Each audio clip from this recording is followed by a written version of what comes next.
എൻ്റെ ഓഡിയൻസ് എന്നെ സ്നേഹിക്കുന്നവർ എൻ്റെ ചാനലിലുള്ളവരാണ്.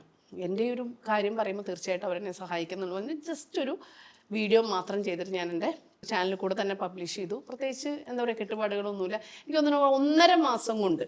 കാരണം ഞാനൊരു ഫുഡ് ബ്ലോഗറാണ്, ഞാൻ കവിത എഴുതും. നേരത്തെ നമ്മുടെ കണ്ടന്റ് അതായിരുന്നു, ആർട്ട് ആൻഡ് ലിറ്ററേച്ചർ ആയിരുന്നു. പക്ഷെ അതൊന്നും ആർക്കും വേണ്ടാത്ത രീതിക്ക് നമ്മൾ ഫുഡ് ബ്ലോഗിങ്ങിലേക്ക് വന്നതാണ്. പക്ഷെ നമ്മുടെ ചാനലിലെ ആദ്യത്തെ ഒരു 100 വീഡിയോ നോക്കിയാൽ മതി, മൊത്തം പുസ്തകങ്ങളും കവിതകളും ഞാൻ എഴുതിയതും ഒക്കെ തന്നെയാണ്. അത് ആർക്കും അറിയില്ല, കാരണം അന്ന് എനിക്ക് തോന്നുന്ന ഒരു 1000-ൽ താഴെ ഫോളോവേഴ്സേ ഉള്ളൂ. അപ്പൊ അങ്ങനെ ഒരു ഭൂതകാലം എനിക്കുണ്ടെന്ന് ആർക്കും അറിയില്ല. ഈ സാധനം കണ്ടപ്പോഴാണ് അന്നമ്മ എഴുതുവോ, അന്നമ്മയ്ക്ക് കൊതിപ്പിക്കാൻ മാത്രമാണ്. അപ്പോൾ എഴുതുന്നതിന്റെ ഉദ്ദേശം പറഞ്ഞു. എനിക്ക് 1.5 മാസം കൊണ്ട് നമ്മൾ പുസ്തകം മൊത്തം വിറ്റും. എനിക്ക് വന്ന എക്സ്പെൻസ് പോലും ഞാൻ എടുത്തിട്ടില്ല. മൊത്തമായിട്ടുള്ള തുക അവൾക്ക് കൊടുക്കുകയാണ്. അങ്ങനെയാണ് ആ പുസ്തകം നമ്മൾ പബ്ലിഷ് ചെയ്യുന്നത്.